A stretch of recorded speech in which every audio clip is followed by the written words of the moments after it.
پور شریف کے جو بزرگ ہیں، آپ کا ایک مرید تھا، وہ بار بار اصرار کرنے لگا، بابا بلے شاہ کا عرس آ گیا، کہنے لگا حضور مجھے خلیفہ تھا نا، خاص خلیفہ تھا، مرید تھا، حضور مجھے اجازت ہے میں بابا بلے شاہ کے عرس پہ جانا چاہتا ہوں۔ آپ نے فرمایا جانے دے، رہنے دے، ادھر ہی رک جا۔ اس بات کو میاں صاحب کی جو کتاب ہے اس کے اندر بھی لکھا گیا ہے۔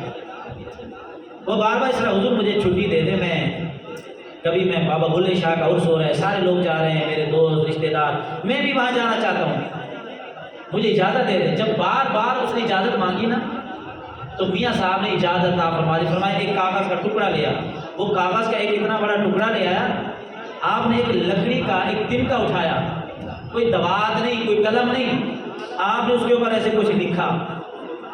لکھنے کے بعد یہ وہ ٹکڑا کاغذ کچھ نظر ہی نہیں آ رہا تھا، جب ایک تنکے کے ساتھ لکھا، نہ سیاہی ہے، نہ قلم ہے، نہ دوات ہے، نہ کوئی پینسل ہے، نہ کچی نہ پکی، کوئی کسی قسم کی، ایک تنکے سے ایسے کچھ لکھا، کاغذ کا ٹکڑا دیا، فرمایا جانا وہاں پہ ایک دیوار کے ساتھ ایک جال کا درخت ہے، نیچے ایک بزرگ بیٹھے ہوں گے، یہ روکا اس کو دے دینا۔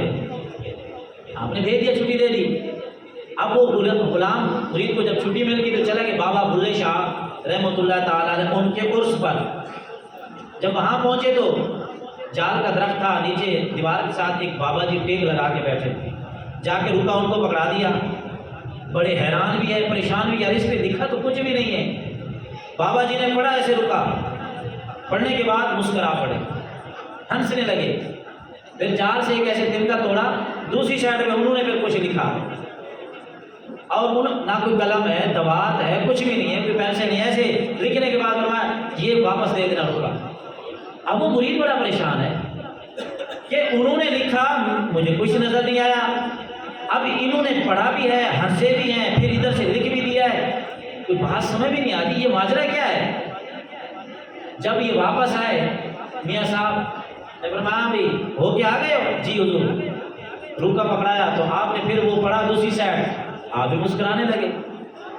مرید قدموں میں گر گیا، حضور ماجرا کیا ہے؟ آپ نے لکھا، مجھے کچھ سمجھ نہیں آیا، بابا جی کو میں نے پکڑایا، وہ پڑھے اور ہنسے، پھر انہوں نے لکھ دیا، مجھے کچھ نظر نہیں آیا، آپ نے پڑھا، آپ بھی ہنسے، یہ کیا راز و نیاز کی بات ہے؟ ذرا مجھے بھی پتہ چل جائے۔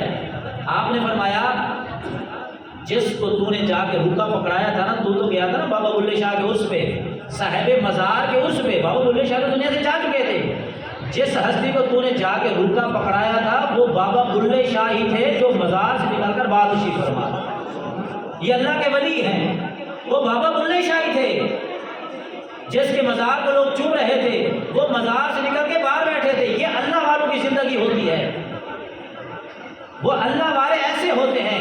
لوگ کہتے ہیں اللہ والے مر گئے، ہم کہتے ہیں وہ تو قید سے چھوٹے، وہ تو اپنے اصلی گھر گئے، ان کی جو وہ زندگی ہے وہ بڑی اعلیٰ زندگی ہے۔